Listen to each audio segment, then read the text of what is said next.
할렐루야. 아멘. 네, 주님의 크신 이름을 찬양합니다. 한 주간 여러분 잘 지내셨습니까? 네, 너무나 반갑습니다. 우리 옆에 있는 분들과 인사해 볼까요? 참 잘 오셨습니다. 예수님의 사랑으로 사랑합니다. 환영합니다. 네, 너무나 좋습니다. 이번 주 금요일은 지금으로부터 71년 전인 1950년 6월 25일 공산군이 남침한 날입니다.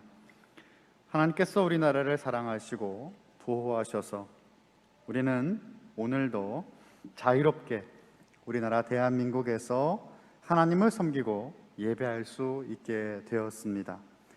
그래서 오늘 우리는 호국 보훈 주일로 지키며 하나님께서 우리에게 허락하신 말씀을 통해서 우리나라를 이끌어 오신 하나님의 섭리와 또한 우리의 신앙을 돌아보는 예배가 되기를 간절히 소원합니다.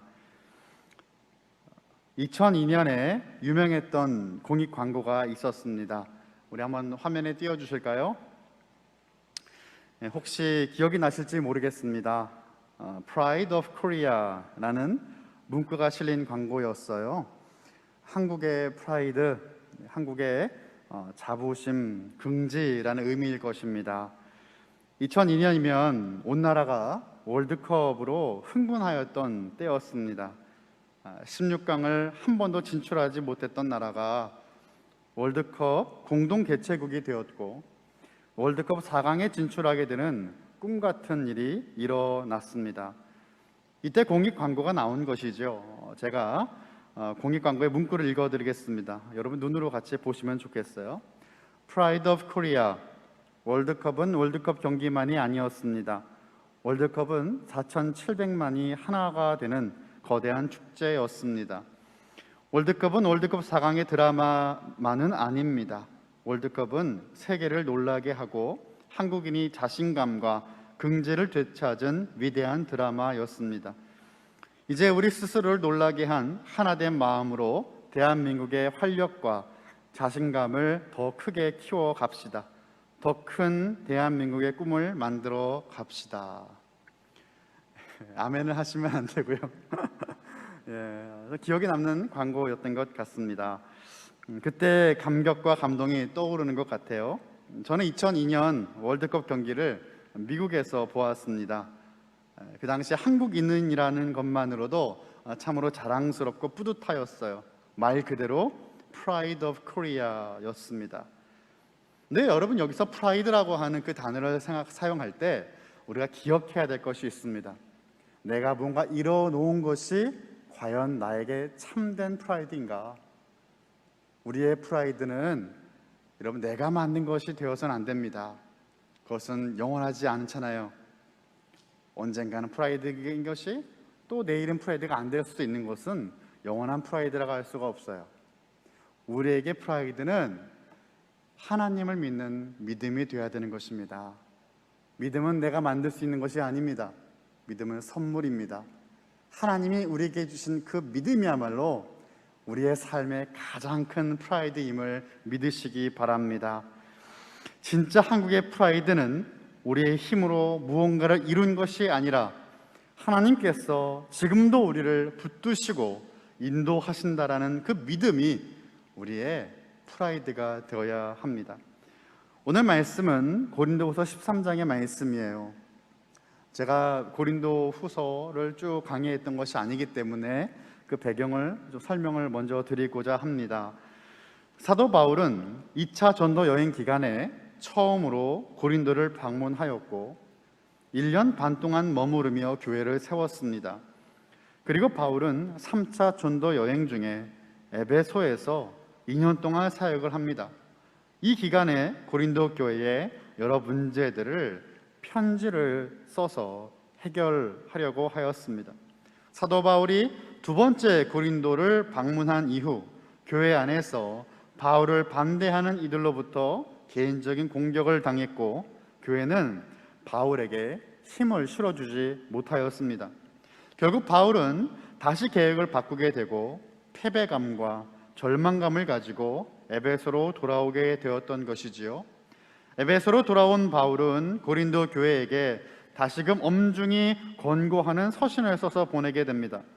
사도 바울은 자신의 마음을 전함과 동시에 그들이 회개하고 돌아오기를 바랬습니다. 그 이후 바울은 서신을 받은 고린도인들의 반응을 알아보기 위해 드로아로 갔고요, 디도를 찾아서 마게도냐에 이르렀습니다. 그곳에서 디도로부터 기쁜 소식을 듣게 되는데 바울을 반대했던 주동크 세력들이 회개하였고 고린도인들 대부분이 이제 바울에게 호의적으로 바뀌었다라는 소식이었어요. 그리고 나서 바울은 고린도인들에게 새로운 서신을 쓰게 됩니다. 이 서신이 바로 우리가 오늘 함께 보았던 고린도 후서입니다. 주후 55년경 바울은 세 번째 방문을 기대하면서 편지를 쓰고 있습니다.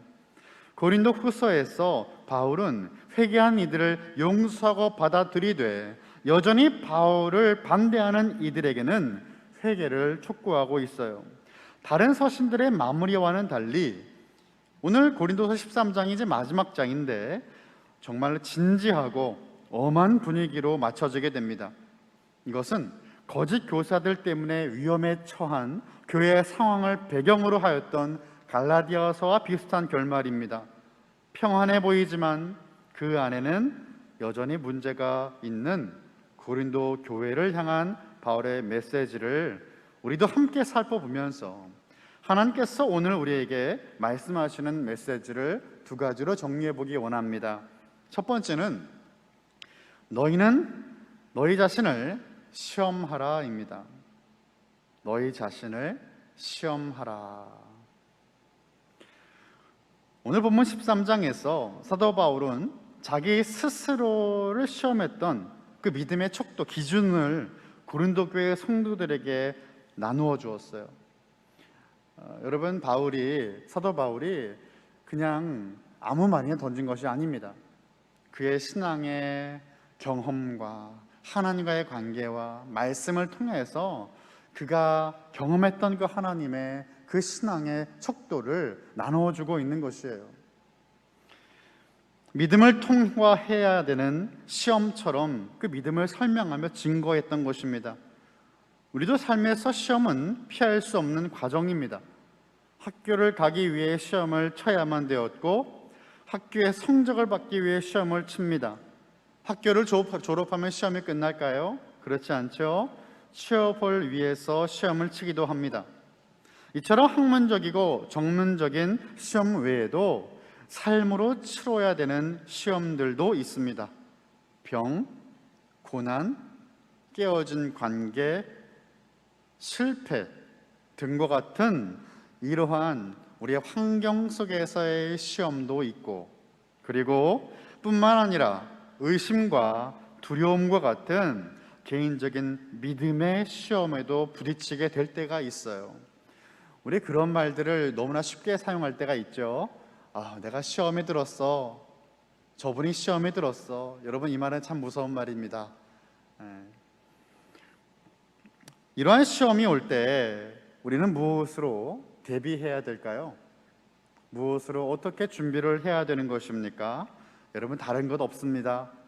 하나님의 말씀으로 돌아가야 되는 것입니다. 시험에 들었다라는 것은 뭐예요? 믿음이 흔들린다는 말이에요. 믿음이 흔들리면 우리가 믿음 해결할 수 있습니까? 믿음은 선물이라고 말씀드렸잖아요. 하나님께로 돌아가야 되는 거예요. 하나님께로 돌아가서 이것을 해결해야 될 그 방법이 바로 말씀과 기도입니다. 하나님 앞에 말씀을 통해 주의 뜻을 다시 분명하고 선명하게 확인을 하고 그 말씀에 반응하는 거예요. 기도로 하나님과 대화를 하며 하나님과의 소홀했던 관계가 회복되는 것이에요. 여러분, 그 길이 바로 시험을 대비하는 방법입니다. 하나님의 말씀과 기도로 돌아가 공부해야 인생의 시험들을 잘 치를 수가 있습니다. 5절에서 다음과 같이 고린도 교회 성도들에게 바울은 말씀합니다. 우리 같이 한번 읽어볼까요? 시작. 너희는 믿음 안에 있는가? 너희 자신을 시험하고 너희 자신을 확증하라. 예수 그리스도께서 너희 안에 계신 줄을 너희가 스스로 알지 못하느냐? 그렇지 않으면 너희는 버림받은 자니라. 아멘. 사도 바울을 반대하던 이들과 더불어 이 서신을 받아보는 모든 이들에게 바울은 권면의 메시지를 던지고 있습니다. 무엇이에요? 믿음 안에 있는가 너희 자신을 시험하라. Examine yourself, test yourself라고 말을 하고 있는 것이에요. 자신이 믿음에 있는지 시험하고 또 검증해라라고 말씀하는 거예요. 인증받으라는 것이죠. 제가 한국에 와서 정말 놀란 것이 어디 가든 다 인증을 받으라는, 인증을 받아야 된대요. 자꾸 인증을 받으라고 하니까 도대체 인증이 뭔가 이렇게 생각하게 되더라고요. 본인의 인증이 될 때 내가 정말 이 사람이다 라는 것이 증명되는 것처럼 우리의 믿음도 그렇게 증명돼야 된다라고 말씀을 하는 거예요. 우리가 정말로 믿고 있다면 이것이 정말로 증명될 만한 믿음인가? 하나님께서는 보고 계신 거죠. 당신이 정말 예수님을 믿고 예수님 안에 거하는지를 돌아보십시오 라고 말을 하는 이 바울의 말씀이 아마도 고린도 성도들에게는 자존심 상하는 말씀이 될 수 있습니다. 여러분, 고린도 교회 성도들이 어떤 성도들입니까? 고린도전서 1장 5절과 6절을 보겠습니다. 이는 너희가 그 안에서 모든 일, 곧 모든 언변과 모든 지식의 풍족함으로 그리스도의 증거가 너희 중에 견고하게 되어 라고 말씀하고 있어요. 고린도 교회 성도들은요, 아는 것이 많았습니다. 세상적인 지식이 해박하였습니다. 교육을 잘 받았습니다. 그리고 바울이 증거하는 복음을 받게 된 것이에요. 복음으로 고린도 교회 성도들은 더욱 견고하게 세워졌습니다. 뿐만 아니라 성령의 은사를 풍성히 경험하고 있는 이들이었습니다. 자기 자신을 신령한 자라고 생각했던 사람들이었어요. 그랬던 사람들에게 바울은 믿음 안에 있는지, 정말로 참된 믿음 가운데 있는지를 시험하고 확증하라고 도전하는 것입니다. 여러분, 여기서 지금 바울이 사용한 이 도전의 말씀은 당시 철학자들의 말을 빌려서 사용한 것입니다. 당시 철학자들은 자신들을 따르는 제자들에게 자신을 시험하고 확증할 것을 자주 권했다고 합니다. 그러니까 세상의 학문을 잘 알고 있었던 고린도 성도들은 사도 바울의 가르침이 생소하지 않았을 것입니다. 사도 바울은 단순히 너희 자신을 시험하고 검증하라 라고 하지 않았습니다. 무엇을 덧붙였습니까? 믿음 안에라는 말을 덧붙였어요. 믿음 안에라고 말을 하면서 정말로 당신이 살아가는 그 근본이 무엇입니까? 여러분, 우리의 정체성은 믿음으로부터 시작합니다. 크리스천이라고 우리 자신을 소개하지 않습니까? 예수 그리스도를 닮은 작은 예수인 우리들, 그 시작이 바로 믿음 아니겠습니까? 믿음이 없으면 우리의 정체성은 없는 것입니다. 믿음으로부터 시작된 우리의 정체성이 과연 안녕한지 돌보라는 거예요. 오늘 나의 믿음은 어떠한지 믿음을 인증받으라는 것입니다. 아무리 아는 지식이 많아도, 아무리 은사가 많아도, 아무리 직책이 많고 그리고 맡은 사역이 많아도 믿음 안에 과연 오늘도 내가 잘 서 있는지를 우리는 스스로를 시험해야 합니다. 그리고 바울을 반대하였던 이들 중에 회개하고 돌이킨 자들도 있었습니다. 회개하고 돌아왔다고 하는데 지금 또 묻는 거예요. 정말 회개하셨습니까? 정말 돌아오신 것이 맞습니까? 정말 그 믿음이 예수님 안에 있는 믿음이 맞습니까? 라고 확인을 하는 겁니다. 이러한 사도 바울의 진단과 처방은요, 과하지 않습니다. 적절한 처방입니다. 만약 거짓 사도들의 가르침을 따라 십자가의 진리를 세상의 기준으로 맞추고 번영과 안정을 추구하는 것으로 혼합해 버린다면 예수님을 믿고 예수님 안에 거하는 성도의 삶은 자연적으로 뒷전이 돼버리고 마는 거예요. 교회에서의 사역과 하나님 나라의 꿈과 이 가치들이 전혀 쓸모없는 것이 되어버리는 거예요. 만약에 믿음이 없다면 이것은 하나님과의 언약을 깨어버리는 우상 숭배와도 같습니다. 그렇기 때문에 고린도 교회의 성도들은 거짓 교사들과 바울을 반대하는 거짓 사도들의 가르침을 분별하며 조심해야 되었습니다. 그래서 사도 바울의 말씀처럼 믿음 안에 있는가를 스스로 시험하고 자신을 검증해야 되는 거예요. 믿음하면 떠오르는 인물이 있습니다. 믿음의 조상 아브라함이죠. 창세기 22장을 보면 100세에 얻은 아들 이삭을 하나님께서 번제물로 바치라는 말씀을 하십니다. 보통 사람 같으면요, 이유라도 물어볼 것 같습니다. 그런데 성경에 나온 아브라함은 아무 말도 하지 않고 묵묵히 순종합니다. 창세기 12장에서 고향과 친척과 아버지 집을 떠나 하나님께서 보여주신 땅으로 가라라고 말씀하시면서 자식 하나 없는 아브라함에게 큰 민족을 이룰 것을 약속해 주신 지 25년이 지나고 얻은 아들이 이삭이었습니다. 창세기 22장 1절은 우리에게 분명히 말씀하고 있어요. 하나님이 아브라함을 시험하시려고 그를 부르시되, 시험하시려고 부르셨다라고 창세기 기자는 우리에게 분명히 말씀합니다. 여러분, 이상하지 않습니까? 하나님 모든 것을 알고 계시는데 왜 시험이 필요할까? 그렇지만 믿음을 통한 관계는 여러분 그런 것이 아니에요. 이미 다 알기 때문에, 하나님은 다 아시기 때문에 우리가 아무것도 안 하고 가만히 있어도 인정해 주시는 그런 관계를 믿음의 관계라고 보지 않습니다. 우리는 자유의 의지가 있는 것입니다. 하나님께 자발적으로 나아가는 관계가 하나님 아버지와 우리와의 관계가 되는 것입니다. 하나님께서 아브라함을 시험하신 것은 아브라함을 위한 것이었어요.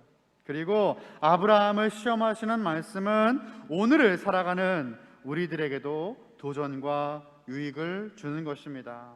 시험을 통과한 아브라함을 향한 그 아브라함의 믿음은, 하나님을 향한 아브라함의 믿음은 비로소 순종의 열매로 나타나지게 되었어요. 고백하지 않았다면 믿음이 보여지지 않았을 것입니다.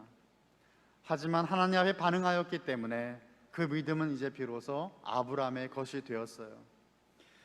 믿음을 시험하는 것은 정말 그리스도인인지 아닌지, 그 믿음의 첫 단추를 잘 끼웠는지를 살펴보라는 것입니다. 이것은 관계가 시작되는 것이죠. 칭의의 문제입니다. 그리고 더 나아가 이들이 믿음 안에 있다라는 것은 무엇입니까? 예수님 안에 있다라는 것이거든요. 말씀을 들었을 때에 믿음이 있기 때문에 순종으로 반응되어져 나오는 겁니다. 예수님과의 관계성이죠. 그래서 그리스도의 뜻에 복종함으로 그리스도께서 그들 속에 계심이 나타내져 보여지는 거예요. 이것은 성화와 관련된 것입니다. 스스로의 믿음을 시험하고 통과하려면 옳은 것을 행해야 되는 겁니다. 행해야 구원받는 것이 아니라 구원받은 이가 마땅히 보여야 될 열매를 말씀하고 있는 것이에요. 6절을 보겠습니다. 우리가 버림받은 자 되지 아니한 것을 너희가 알기를 내가 바라고 말씀합니다. 바울은 우리라는 말을 사용하였어요. 우리. 바울을 비롯한 교회 지도자들을 지칭하는 것입니다. 버림받았다라는 말도 사용하였습니다. 버림받는 것은 불순종의 결과일 것입니다. 하지만 바울을 비롯한 우리는, 지도자들은 버림받은 자가 되지 않았다는 것입니다. 하나님 앞에 늘 순종의 길을 걷는다라는 것이죠. 앞서 말씀한 시험과 검증을 이미 통과한 사람이 바로 사도 바울을 비롯한 그와 함께하는 교회 지도자들이라는 것을 성도들에게 인정하고 받아들이라라고 말씀을 하는 것이에요. 바울은 성도들이 하나님께 인정받기를 원했고, 바울 자신도 하나님께 인정받고 있음을 성도들이 알기를 원했습니다. 스스로 믿음 안에 있는지 시험하는 방법은 이미 그 시험을 통과하여 양들을 목양하고 양들을 인도하는 목회자와 교회를 온전히 따르는 것입니다. 잘못된 가르침을 따르면 안 됩니다. 하지만 건강한 목회자를 통하여서 하나님께서 이루시는 그 꿈이 교회와 성도의 삶이 이루어지려면 성도는 리더를, 하나님이 세우신 그 목회자를 믿고 목회자와 함께 주님의 뜻을 이루는 그 순종의 삶으로 나아가야 되는 것입니다. 이것이 매 순간 우리의 믿음을 시험할 수 있는 길이 됩니다. 믿음을 시험해 보십시오. 두 번째는요, 약함이 강함이라 라는 메시지입니다. 약함이 강함이다. 사도 바울은 고린도후서 12장에서 자신에게 가시가 있다라고 하였습니다. 어떠한 가시인지 정확히 기록되어지지는 않았지만 우리는 이것이 바울의 육체의 가시다라고 알 수 있죠. 그것은 바울로 하여금 가장 낮은 곳으로 이끌었습니다. 원어적인 의미는요, 땅바닥에 대고 박는 말뚝 혹은 끊임없이 찌르는 가시를 의미한다고 합니다. 가시가 우리의 발바닥에 박혔는데 눈에 보이지도 않고 뺄 수 없다면 얼마나 고통스럽겠습니까? 계속 아프고 고통스러운 것과 비슷한 상황이죠.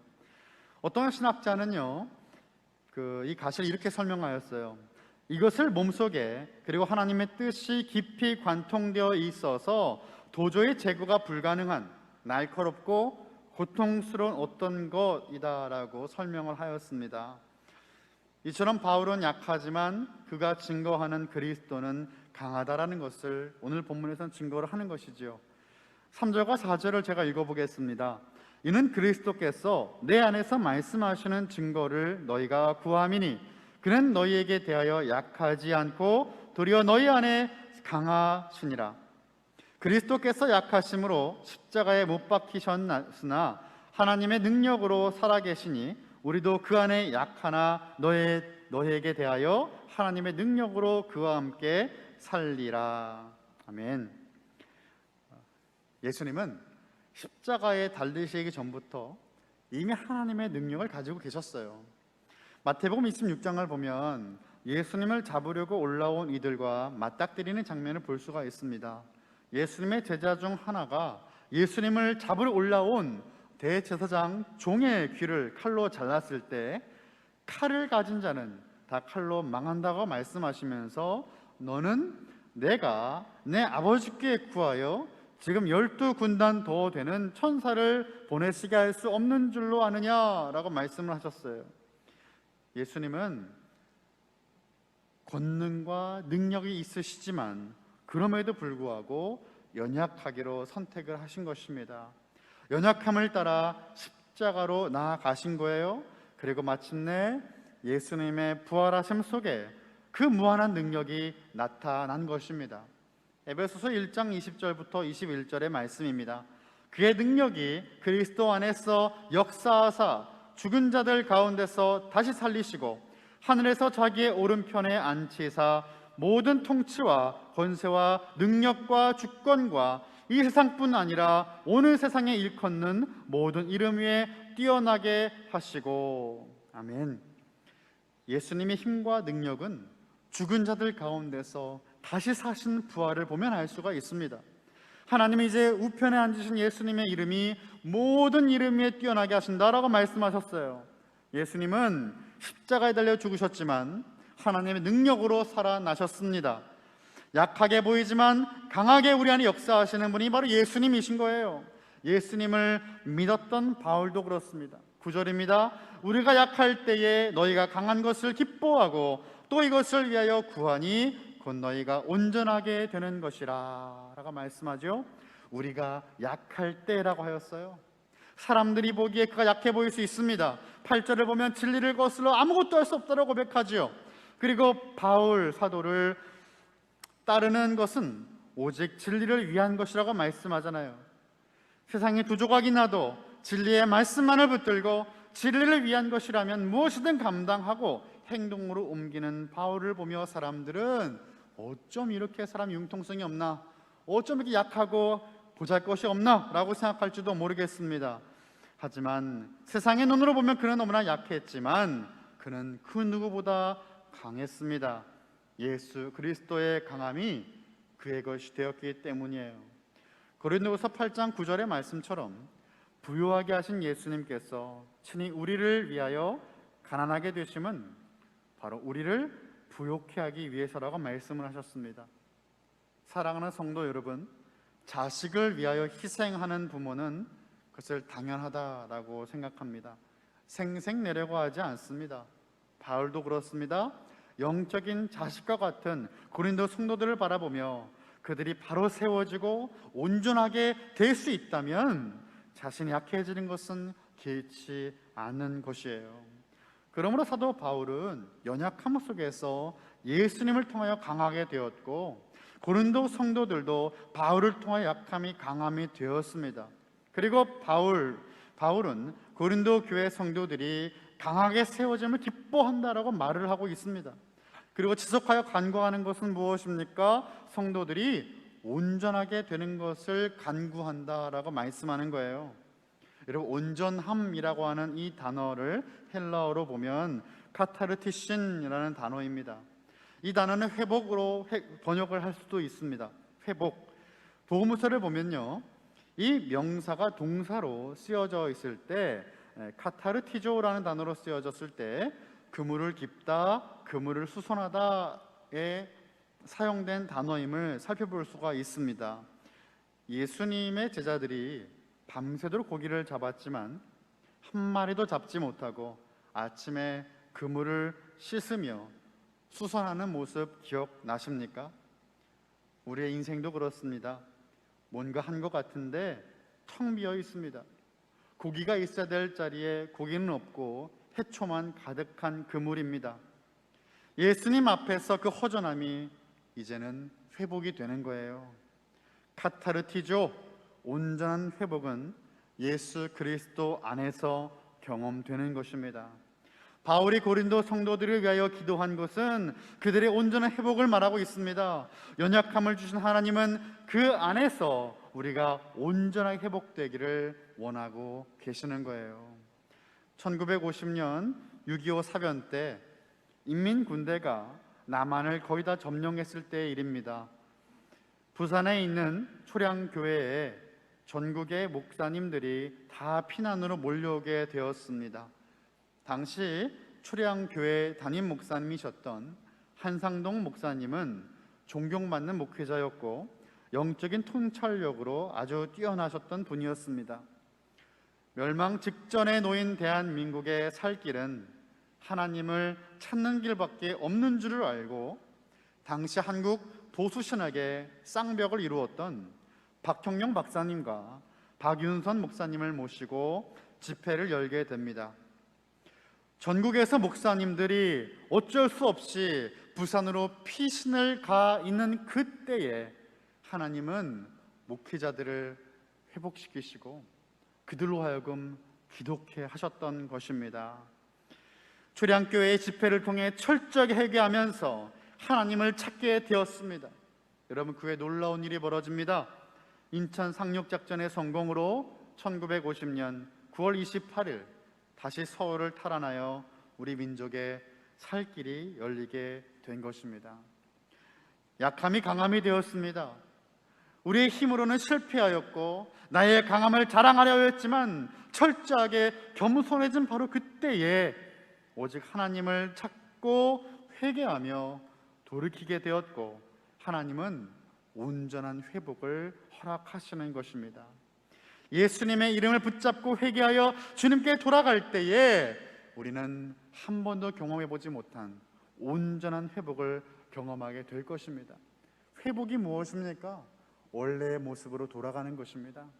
하나님의 형상으로 창조함 받고 예수 그리스도 안에서 새로운 피조물이 된 우리들의 참된 그 모습이, 하나님 나라의 백성의 그 모습이 회복이 되는 겁니다. 말씀을 마칩니다. 고린도 교회는 문제가 많이 있었습니다. 겉은 좋아 보이지만 회복이 필요했습니다. 바울의 사도권을 증명하려면 엄한 곳에 에너지를 쏟아 붓는 이들이 있었어요. 다른 것도 할 것이 많은데 사도 바울의 사도권을 밝혀내라라고 하는, 증명하라고 하는 이들이 있었다라는 것입니다. 하지만 그들이 정말로 증명해야 될 것은 바로 그들의 믿음이었습니다. 정말 이들이 갖고 있는 믿음이 예수 그리스도를 향한 믿음인지 시험하고 검증해야 되었던 것입니다. 믿음 안에 있을 때의 결과는 무엇이었습니까? 순종의 길을 걷는 겁니다. 지금 나의 삶이, 나의 인생이 탄탄대로를 걷는다고 하여서 믿음이 검증된 것이 아닙니다. 믿음의 검증은 순종의 열매로 보는 것입니다. 믿음이 있어 보여도 약해 보일 수 있습니다. 그것은 약한 것이 아니에요. 약함을 통해 그리스도의 강함이 나타나게 될 것입니다. 그리고 우리는 예수님의 강함으로 온전케 될 겁니다. 우리나라 대한민국은 하나님께서 특별하게 보호하시고 인도하신 나라입니다. 눈부신 발전을 거듭하였고 겉모습은 화려해졌습니다. 세계에서 손꼽히는 선진국 반열에 올랐습니다. 하지만 하나님께서 보시기엔 어떨까요? 회복이 필요합니다. 코로나로 인하여 많은 영역들과 부분들이 무너졌습니다. 정치, 경제, 사회, 교육, 문화 여러 영역들 가운데 온전한 회복이 필요합니다. 코로나 이후 많은 성도들이 교회로 돌아오지 않을 것이라고 예측을 합니다. 많은 이들은 한국 사회가 앞으로 더 혼란스러워질 것이라고 예상을 합니다. 우리의 프라이드는 무엇입니까? 우리가 지금까지 이루어 온 것이 아니라 예수님을 향한 우리의 믿음이 우리의 프라이드입니다. 약함이 예수 그리스도 안에서 강함이 되어 참된 한국의 프라이드 오브 코리아를 경험하는 우리나라와 저와 여러분, 우리 모든 칼빈의 권속들이 다 되시기를 예수 그리스도 이름으로 간절히 축원합니다.